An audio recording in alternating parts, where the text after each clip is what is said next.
Many, when they think of Casanova, a less than flattering image springs to mind. A notorious seducer, a rapist, pathological liar and scam artist. Casanova was that, but he was also an extremely talented, intelligent man, one with initial ordinations in the church, and a Doctor of Laws degree from the University of Padua. He was accomplished in mathematics. He had a natural ability to learn languages, both ancient and modern. Giacomo Casanova was a lover, hero, villain, strutting peacock and libertine. Casanova claimed he slept with at least 136 women in 35 years, possibly hundreds more. His sexual conquests included aristocrats, servants, prostitutes and courtesans, and even a few men. They also included his 20-year-old daughter.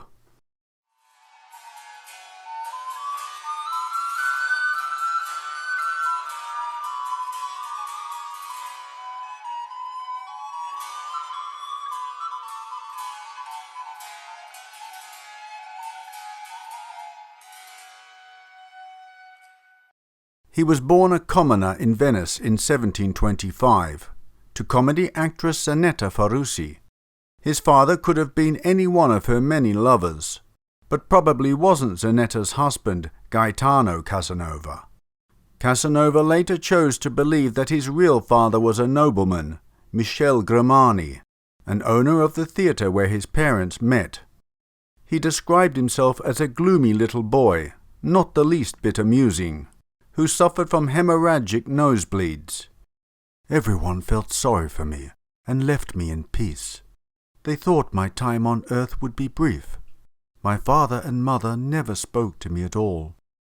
Before he was 10 years old, Casanova was displaced from his family and set adrift, establishing a pattern of continuous dislocation he would follow for most of his life.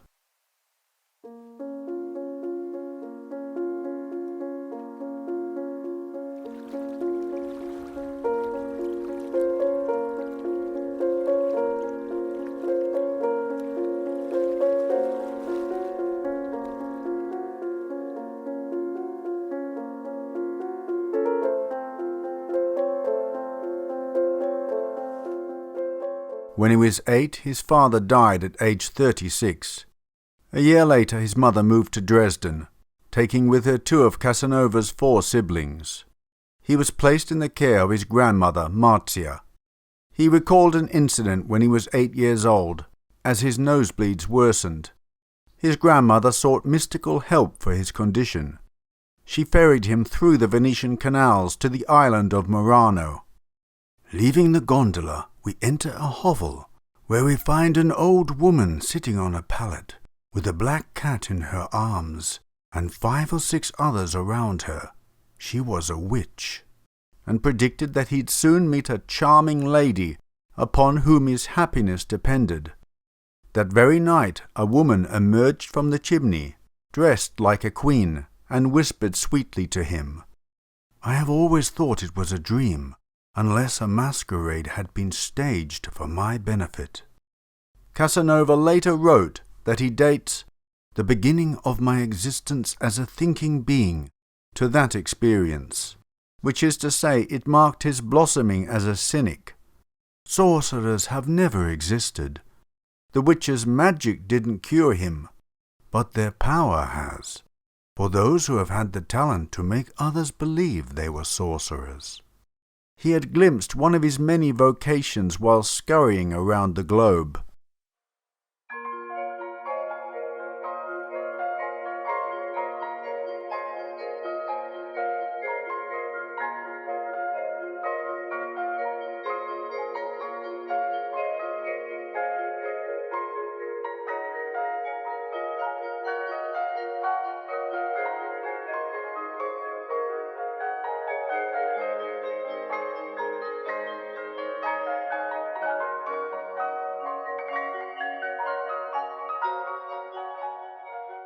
His grandmother placed him under the guardianship of the Grimani brothers, who sent him away to be schooled.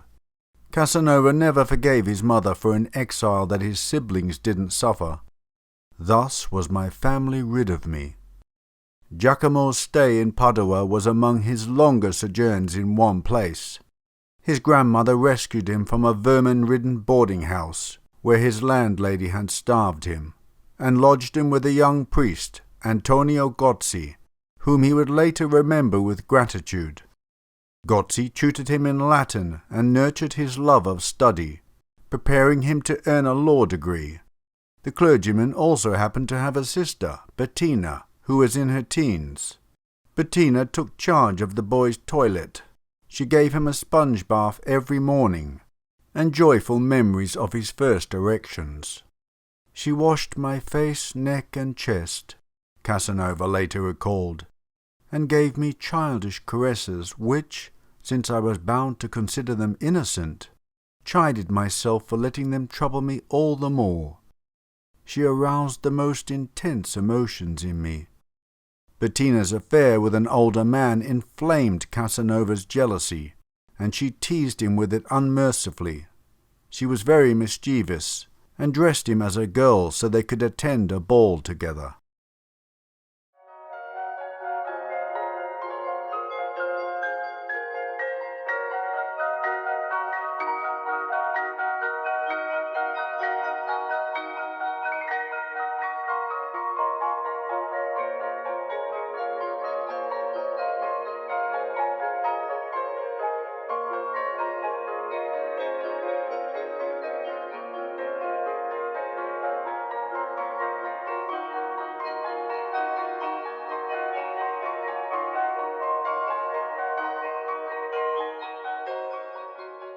Bettina and Casanova stopped short of actual intercourse, however.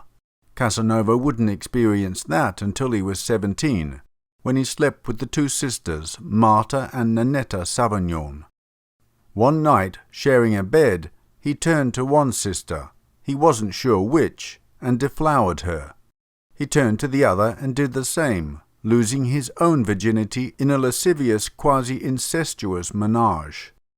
He continued to see the Savagnon sisters for the occasional threesome for several years afterwards. Androgyny had always titillated Casanova.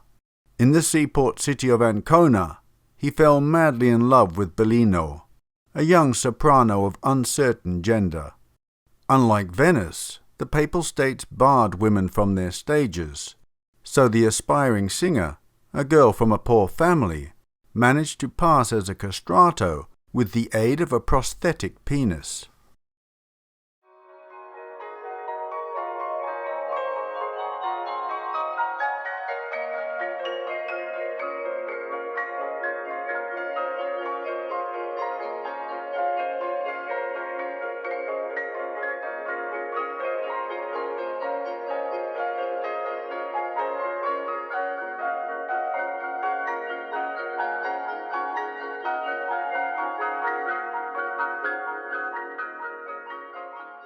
He matriculated to the University of Padua in 1737, at the age of 12. He graduated with a law degree at age 17. At first, Casanova pursued a career in the church, despite a list of sexual scandals. At a certain point, shortly before his 19th birthday, he decided a career in the church was probably not for him. After a brief stint as a military mercenary, he travelled to Constantinople, where he had homosexual sex for the first time. While a friend and himself spied on naked girls in an Ottoman harem, he was shocked to find his male friend seducing him, while enjoying the voyeuristic pleasure. "It would have been impolite to refuse," he said. "I should have shown myself ungrateful."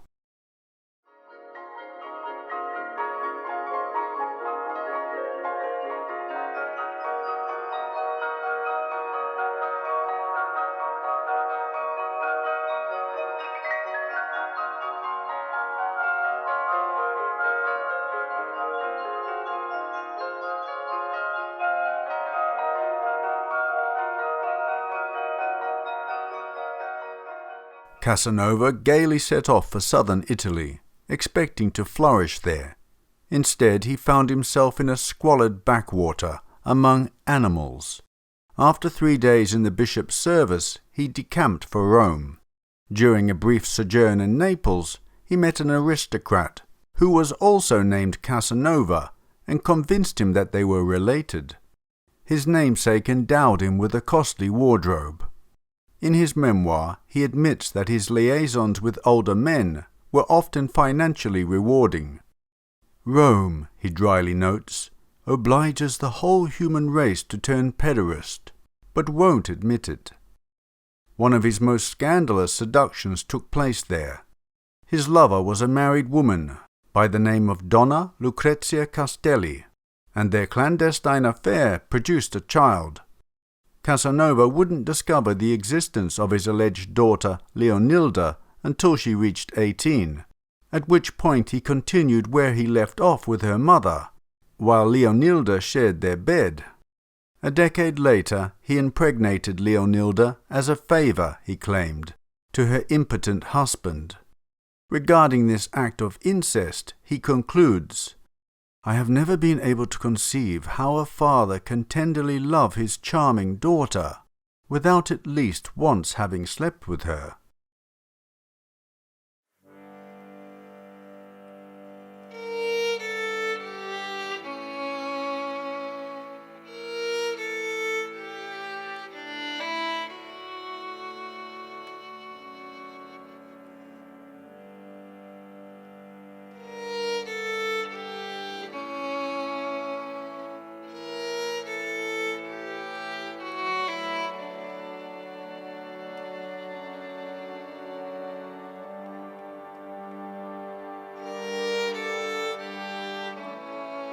And so the career of this libertine began in the lagoons of Venice. His sexual adventures stretched the whole of Europe, from the alleys of Rome to the domes of Constantinople, whether on a pope's pretext or to satisfy his own wanderlust. It is said that Casanova genuinely derived his pleasure from giving other people pleasure. He was tall and muscular but not overly attractive. He impressed women and men alike with his incredible self-belief and relaxed charm. On one of these jaunts through Europe, Casanova fell head over heels in love. While in his 20s, Casanova encountered a lovely young Frenchwoman disguised in men's clothing and escorted by a Hungarian officer. In his memoir, he called her Henriette. Her seductive blend of wit and sophistication belied her masculine facade. She was clearly a noblewoman on the run. Some have suggested her true identity was Anne Adelaide de Guidon, daughter of a French aristocrat and government official, though no one will ever know for sure. He who travels to Parma must seek out and become acquainted with 3 wonderful things: salami, prosciutto, and most famous of all, Parmesan cheese. Who is this girl, I asked myself. What is her relationship with this Hungarian who is old enough to be her father?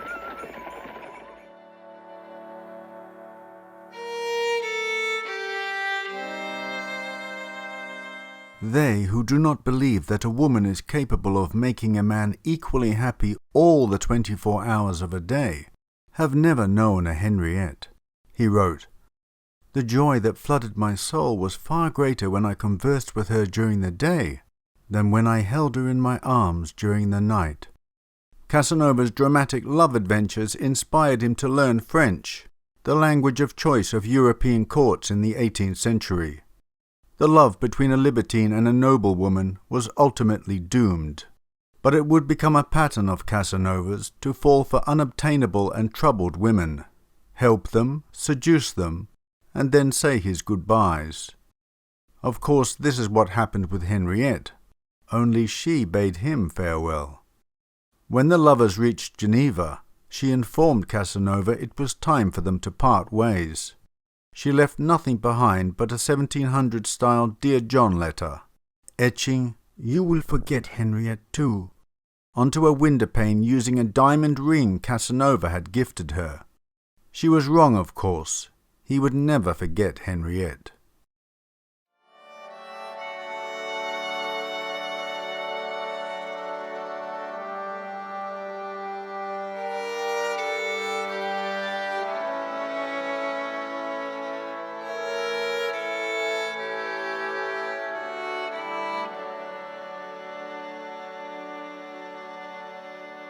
he returned to Paris, where he became embroiled in the court of King Louis XV at the sumptuous Versailles, generously providing the king with another mistress, the Irish-descended Marie-Louise O'Murphy, a teenage beauty from a family of prostitutes.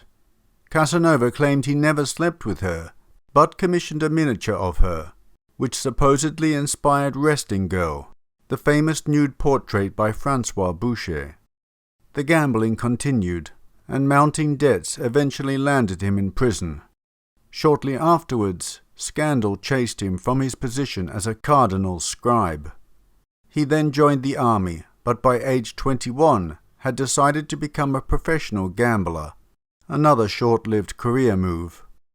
Over the course of his life, he made love in every conceivable setting, and with any willing partner, be they fellow passengers in a carriage, nuns in a convent, the wives of noblemen and dignitaries, even right next to their sleeping husbands.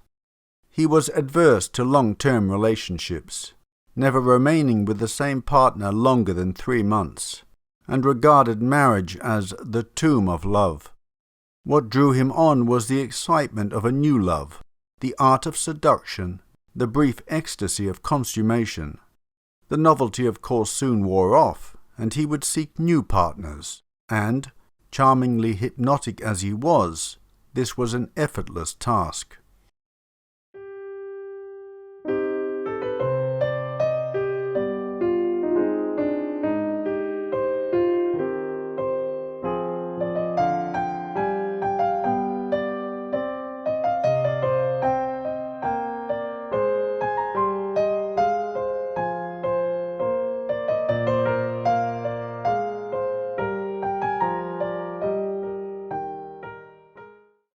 Over the course of the next 40 years, he crisscrossed Europe, visiting most of its major cities.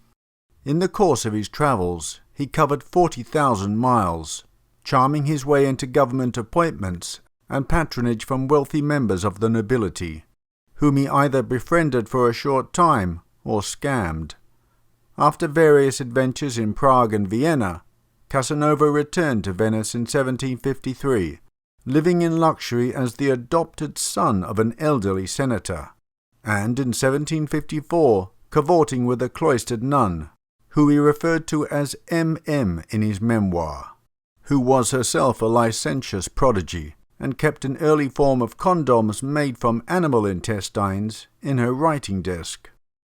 The Inquisition was keeping tabs on his gambling, on the pornographic poetry he wrote, and on his rumoured devil worship.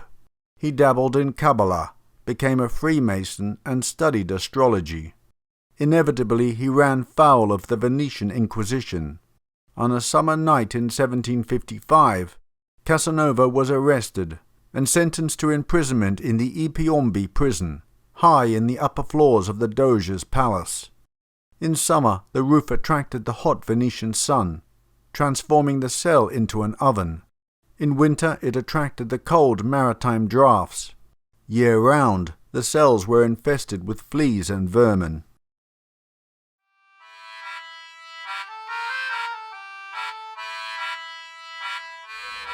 Priestess of love, let us take off those austere clothes. They're not suitable for this, the happiest of rendezvous. We must wait. How delightful. How beautiful. This little house is his. He's allowing us to use it. But in return, he wants to watch us without us seeing him. Where is this gentleman with the bizarre tastes hiding?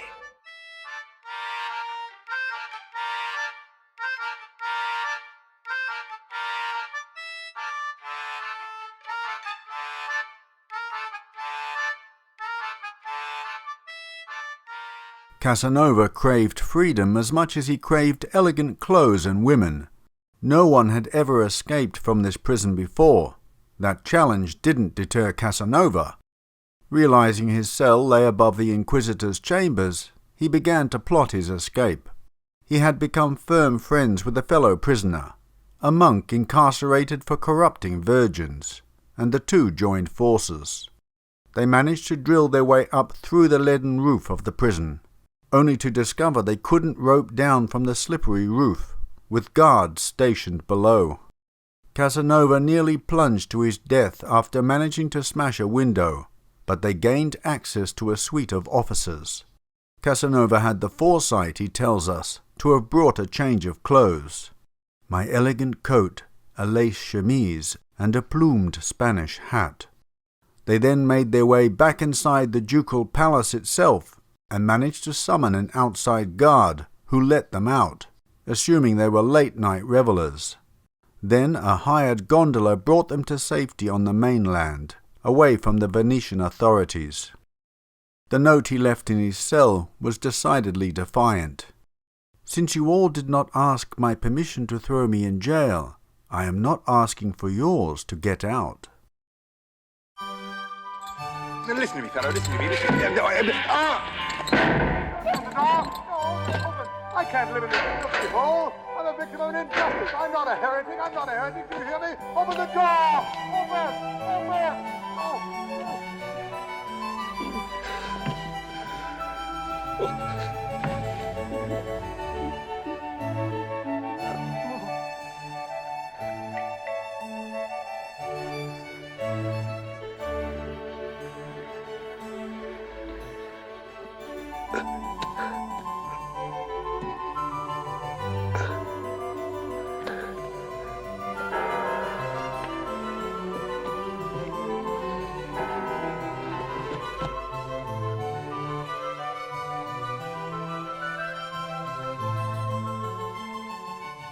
His next port of call was once again the City of Light, Paris, where he was given a hero's welcome by Louis XV and his mistress, Madame de Pompadour. Casanova persuaded the monarch to let him establish a national lottery in France, an enterprise that provided great riches and which, together with his story of daring escape, made him even more irresistible to women. He was now the Chevalier de Saint-Galt, and pretended to be an alchemist. Every patrician wanted a piece of Casanova. He informed them that he was 300 years old, that he could create diamonds from his magic craft. His main line of work, he later admitted, was deceiving fools. He had recently convinced an elderly marquise, a widow with a vast fortune and an obsession with the occult, that he could arrange for her rebirth as her own son. How would this work? Casanova's mystically Kabbalah-empowered sperm would impregnate her with a male fetus into which he would direct her soul. Large quantities of her money and a casket of jewels was required as payment for the difficult task. Once paid, he set to work, along with a pretty young accomplice posing as a naked water nymph. When his ardour flagged during the act of conception with the flabby marquise, the nymph's task was to rekindle the fire. You possess the secret of the Philosopher's Stone, don't you? Help me to implement the great work.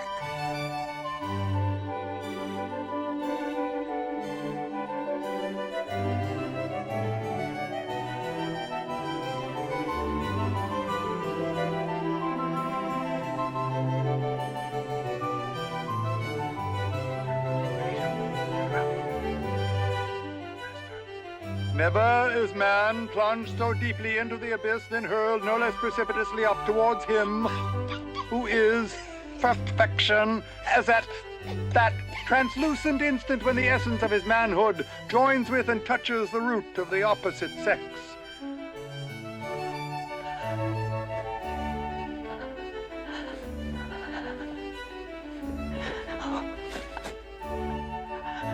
My dear.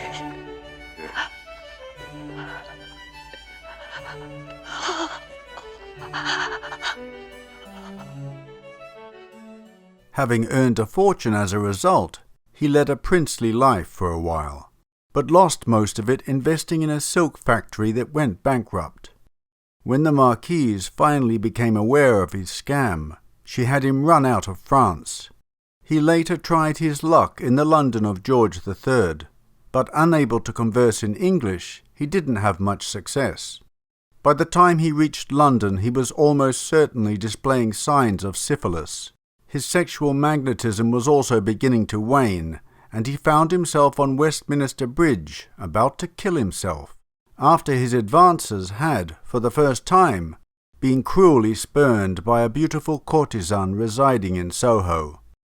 In 1764, he had to flee England to avoid a potential death sentence for forgery. Each time his debts and scheming caught up with him, he moved on, from France to Holland, England, Belgium, Russia, Spain. A miscalculated prank involving a corpse left a man paralyzed. He fought a pistol duel over an Italian actress. He dodged an assassination attempt. By the time he reached his 50s, he'd lost his famed looks and any money that had floated his way. You two hags have humiliated me, you have robbed me, you have destroyed me! Giacomo, can it be that your star is finally on the wane? You have suffered the grossest of insults. The greatest tragedy of your life has befallen you for the first time! Two of his siblings were established in Dresden, where their mother, the great Baronella, was enjoying retirement. She and Casanova had been estranged for decades, yet he claims she was overjoyed to see him. She died in 1776.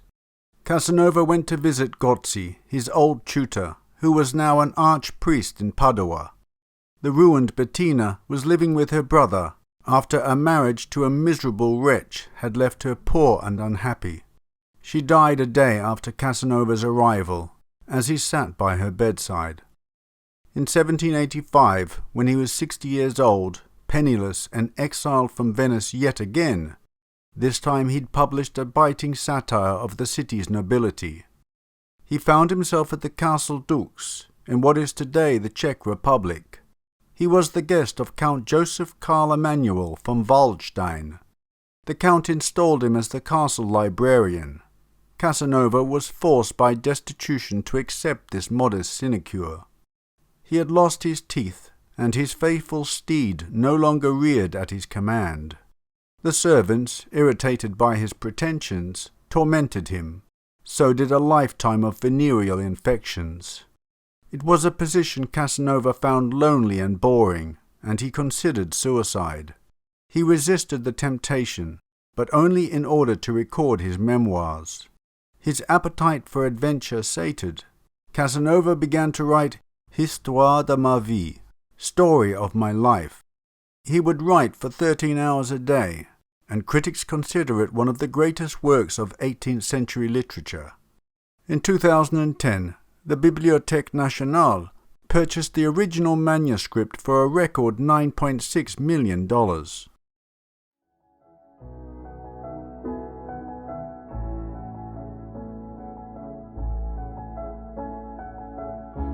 you recognize me? I recognize you, you scoundrel, the moment I laid eyes on you. Mama, can it be you? Mais oui, c'est moi. I live in Dresden. But you'd forgotten that, I suppose.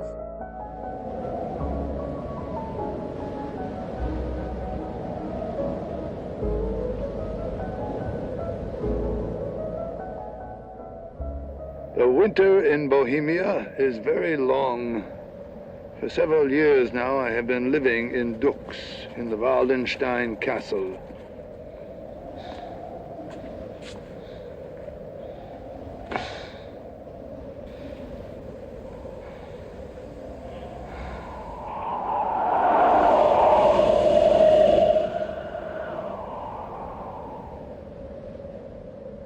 Casanova's memoir is a saga of wrongdoing from beginning to end, and he reproaches himself on every page, often consciously. As my memoir advances, he told a correspondent, I am increasingly persuaded that it is fit to be burned. In a subsequent letter, he calls himself a detestable man. All the same, he had concluded, You wouldn't believe how much all this amuses me. I have realized, without blushing, that I love myself better than I love anyone else. Casanova passed from this life in June 1798 at the age of 73. and was buried in an unmarked grave. His grave site remains unknown to this day. Nearing death, he summed up his life as follows: "I have loved, I've been loved, I felt good. I had plenty of money and spent it. I was happy, and I said to myself that I was laughing at the stupid moralists who claim that there's no happiness on earth, as if one could seek it anywhere else."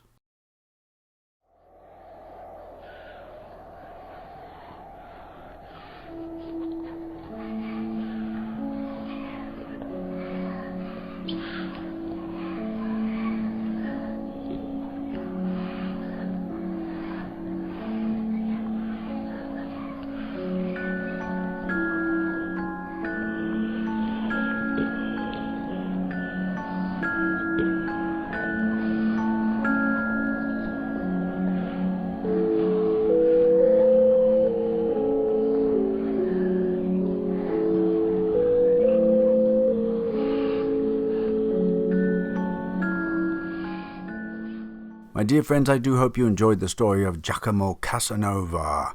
What a cad he was! What an adventurer! What a scoundrel! What a con artist!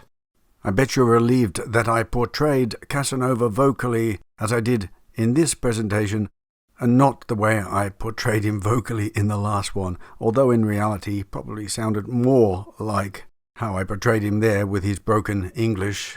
But I think the way I portrayed him here is far easier on the ears. I hope you agree. You know, I didn't know much about Casanova really before I started this research. The only thing I knew about Casanova was from Federico Fellini's fantastic movie, which is a masterpiece. In my opinion, it is the best movie about Casanova made at this time. It really is, because it captures his life perfectly. A lot of the movies, these Hollywood things, are like, they concentrate on the romantic, or they concentrate on the fact that he was a scoundrel. But Fellini's movie really shows how ludicrous the 18th century could be. In many ways it was. I mean, look at the fashion, very low moral codes, really, really quite low. Anything went back then. As I say, I didn't know much about Casanova, apart from this movie, and I went to see it about 3 times, I think, in succession with my ex-girlfriend. It was some art cinema in Sydney. I can't for the life of me remember its name. It was a great cinema. We used to go a lot there. They would have like schlock horror, B-grade horror movies, and they would hand out 3D glasses. Do you remember those? I mean, they were even old-fashioned then, but it was like a cult cinema. And I think looking at when Fellini died was 1993. I guess it must have been about that time. They were probably having a tribute to him by showing his movies. There was a few others of his that we saw too. And that is all I knew about Casanova at that time. It turns out that he was really quite a nasty piece of work, as well as being an adventurer and all the aforementioned terms I used. Yeah, I read some disturbing things about him, and in this day and age, we would be right to scowl upon him. When I found out some of the things he did, it's abhorrent. Some of the things were rape and child abuse. He had a teenage slave in Russia. But at that time in history, and I'm not condoning this at all, by the way, it's absolutely disgusting, but you have to think they were thinking differently back then. They wouldn't have blinked an eyelid at his behavior, because a lot of people were doing exactly the same. And it's amazing to think it's only really a couple of 100 years. When you think of a human lifetime now, where we live longer, where you could reach 100. So it was only about, 300 years ago. Actually, less than 300 years, what about 250 years, so really not that long ago. But we have changed so much, we have become enlightened and I think better beings upon this earth. But at that time in history, they really had no pity for poor people. Basically, they were to be used, and they would literally step over you in the street if you were dying or dead. It doesn't matter what age you were, young, very young, or very old. They didn't really care. It's not the same now. They didn't have that sort of enlightenment, that moral enlightenment that we have today. I was reading about Madame Pompadour, and she basically said that the poor do not deserve any pity, only the starving and dying. So in other words, she was saying, unless you reach that stage, you don't deserve any pity, get on with it. You have to just survive. And I have a book, which I'll show you the preface here, from 1792. It's called the Universal Magazine. It's not really a magazine, it's a thick book. It's for the whole year of 1792. It's all essays and engravings, pull-out maps and pull-out etchings. I got it years and years ago. The cat's driving me mad again, by the way. I've got construction work happening outside the window, right outside here. It's been going on for 2 weeks, so if you hear any loud noises, you know what it is. Where was I? Yeah. Anyway, in this book, and I can't find it, I had a quick look through. There's so many stories in there in very, very small print. It was about Madame Pompadour travelling through the French... Shh! Wait! That's the cat. It was about Madame... I'm going to have to shut the door in a minute. Travelling through the French countryside, and her carriage knocked over and killed a peasant because he didn't get out the way in time. But it says she was a very generous and kind soul because she paid for his funeral. She gave some money to the family. That's what they classed as compassionate back then. What Fellini's movie concentrates on is him trying to show figures of authority that he was a learned man, that he was a scholar. And in Fellini's movie, and I'll play a few bits from it so you'll see what I mean, he was trying to get that across, that he wasn't just this person who was a scandalous lover of females and males, that he was also a learned man, and he wanted to be appreciated for that. And it never happened. It never really happened, as much as he tried to focus on that. And I don't think he had the character for it, did he? He had jobs as a cardinal scribe and religious positions. He couldn't stay there. He couldn't do it. He didn't have the discipline to do that. And I think he was jolly lucky to get that position at the end at the Castle Dux. Don't you think? I mean, back then there wasn't any social security. If you were destitute, you were basically on the street. You had to fend for yourself. So as much as he begrudgingly accepted the position, he stayed there for many years because he knew that was it. There wasn't going to be anything else. As I say, I've never read Casanova's memoirs. I would like to. I'd like to know a bit more what was going on in that crazy mind of his. I love the fact he scammed all these people in France, with these superstitious people. And isn't that funny? I'm getting sidetracked here. That he was put in prison in Venice for sorcery. He couldn't reveal that he wasn't a sorcerer, that in fact that he was scamming these people, because it would have been the same result. He was going to be in prison regardless. So I don't know whether it's better to be classed as a sorcerer or a thief or a fraud. I guess he just stuck with the sorcerer. It sounds a bit more romantic. People thinking that you're 300 years old instead of just a con artist. So where was I again? I'm going to have to stop because I've forgotten where I am now. And I'm going to shut the door so the cat doesn't distract me again. Oh yes, that's what I wanted to say, was about the Castle Dux, or Duchov, I think it's called now. It's now Czechoslovakia, then it was Bohemia. The castle still stands, by the way. It's open to the public. I wouldn't mind getting there one day just to try and get a feel of his living quarters, where he lived.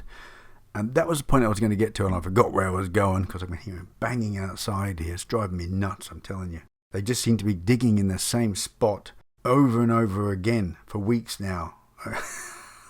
Anyway, I'm getting sidetracked.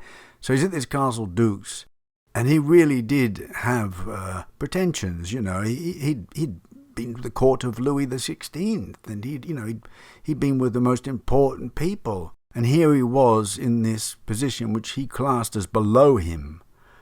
Even though, I reckon it's pretty good. He landed on his feet. Somebody was looking after him up there. But anyway, from what I can gather from what I've sourced in the internet, he didn't get on well with the servants because he thought that they were lowly, uneducated peasants, and they were, and he was a scholarly person, had a great deal of knowledge behind him. Was gifted with high intelligence, but he was still a servant. He was still a member of staff, and you're not going to get on well with people if you put on airs and graces, which he undoubtedly did. And apparently the big argument he had, which made him furious, and I'm sure they did this on purpose, I guess he'd made a deal with the, I've forgotten who he was, the guy who owned the castle, the lord or whatever. He made a deal that part of his meals was macaroni, macaroni and cheese perhaps, I don't know, it was macaroni. He wanted that for meals, and in that region they were serving polenta. I like both, by the way. And he was furious that he was given polenta all the time. And as I said, I'm sure that the servants did that. They made fun of him. I guess he became a sort of caricature of himself at the end.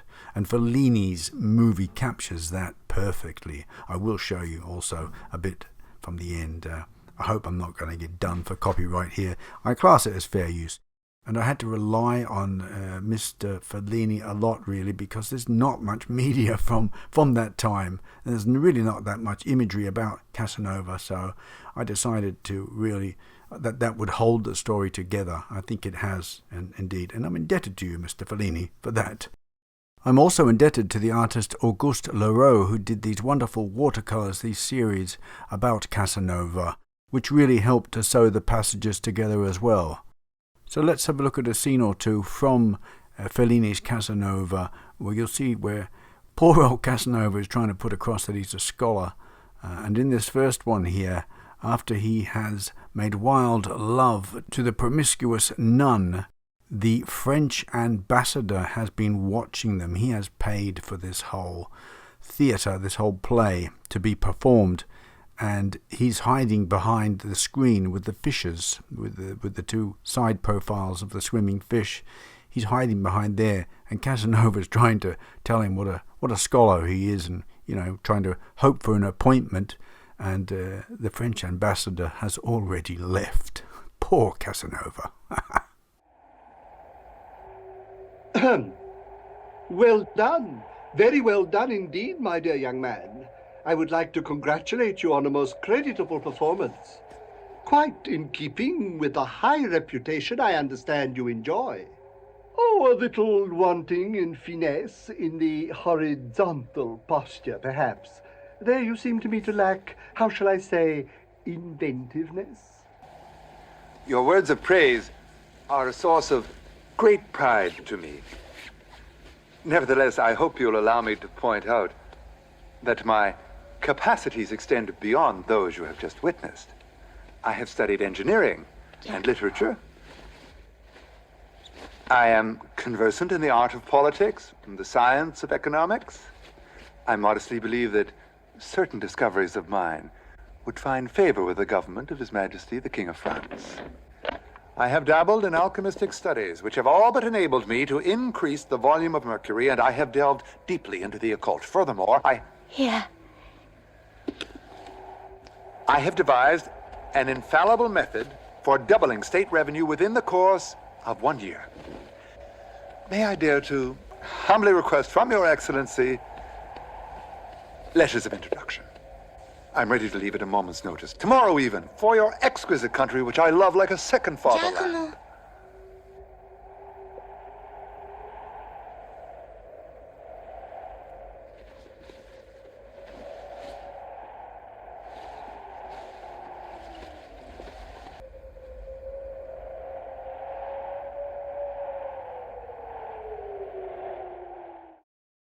And the final scene I would like to show you is Casanova in Castle Dux, underneath in the kitchens there where all the servants would eat together, Casanova's interaction with the servants.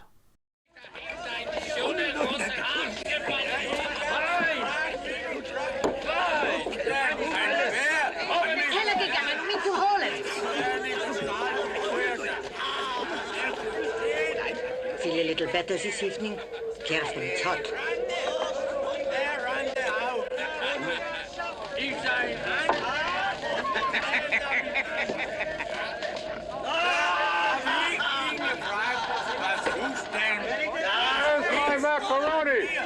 I want my macaroni! I'm sorry, I haven't cooked any macaroni this evening. Kein macaroni. Try some of these instead. They're good. Roast sheepheads. I made it abundantly clear that I want macaroni every evening. Now, if it's not forthcoming, I shall be compelled to inform the Count. Is that clear? There's polenta. Polenta! There's more to all this than polenta. The fact is, I will not allow my dinner to be disturbed any longer by this pack of rowdy brats.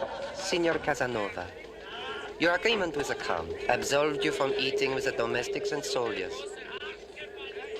How is it you are here with us? Listen, Volkircher.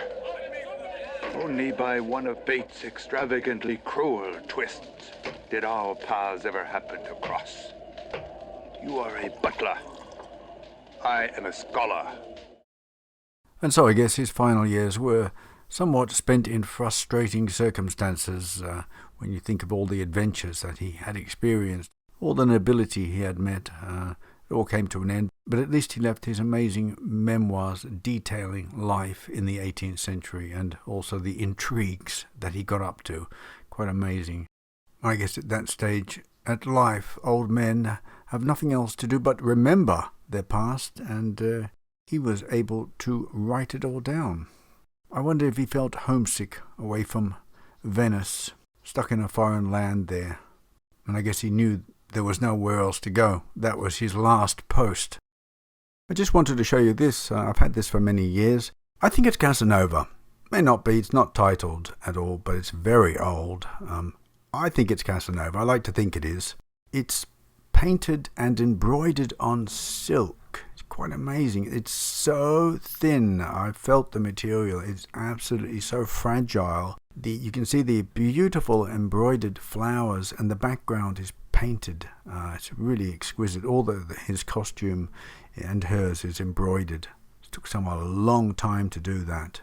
I love it, actually. Very romantic. I don't know, a lot of people would think, oh good, I wouldn't hang that on my wall. I love that sort of stuff. I love anything. Eclectic I am. Junk of all ages, come to me. I will be your protector. Oh my goodness, I nearly forgot to mention one very important thing. Donald Sutherland. Brilliant. I love Donald. He's definitely in my list of top 5 actors. He's brilliant.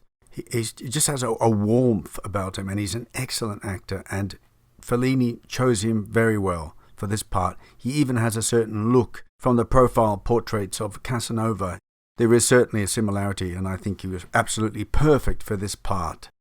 I did hear a story that Casanova was basically a glorified messenger boy for the Freemasons in France, that being the reason that he travelled so much, because he was going on secret missions for them, and that he didn't really know what they were up to, and the popular theory is that the Freemasons were responsible for the French Revolution, something which Casanova later found out, and he was horrified because he was a lover of the Ancien regime. He loved the aristocrats. He was definitely on their side, and he played an unwitting role in their downfall. That is the story that's going round. Anyway, the movie you will find on YouTube. It has these Italian subtitles. You can't get rid of them, and they're not in sync, so you just have to put up with that. This movie has mixed reviews. You're always going to get people who hate it, who don't get it, and the others who think it's an absolute masterpiece, as I do. You either love Fellini or you don't. I don't really have time for critics anyway. Either you like something or you don't. I don't even bother reading the reviews. I had a quick glance at some of them. But I'm going to include one final scene, which I had forgotten about, because when I originally watched the movie, there is a scene where he is dancing with a mechanical doll, which he later makes love to, and I thought that's so insane, that cannot be based on any fact. But lo and behold, it is based on some fact. At another count's castle in Germany, not the one where he ended up staying, he was invited to a ball, and the count had a mechanical ballet dancer, and Casanova was haunted by her face. He said it was the most beautiful face he'd ever seen, and he never forgot it. I doubt very much that he made love to the mechanical ballet dancer, and what happened to that doll, I have no idea. But I'm going to include this scene because it's so haunting. Once you watched it, if you watch it a few times, it grows on you. And the tune will be stuck in your mind. So I'm going to include that before I go, but I just want to say that you're probably watching this on Boxing Day, so I hope you've had a safe and happy Christmas. Wishing you much success and health in the new year. I made sure that this video was extra long. I wanted that special one for the end of 2022. Hope to see you all in 2023. Hope you are here. Hope I'm here. Who knows? We never know what's coming tomorrow. But I want to thank you so much for those of you who have supported me throughout this year. You have kept me going, most definitely. And I nearly forgot to mention, the person who danced the scene as the doll in the scene that I'm about to show you, her name was Adele Angela Lodogis. She does this dance absolutely amazing. It's uncanny. I can find no photos of her in the internet. So if anybody out there knows of an image of her, I'd love to know. It's a shame that there was actually no record of her at all after that amazing dance. And I think I have talked enough. My dear friends, have a safe one. See you in the new year. God bless and goodbye.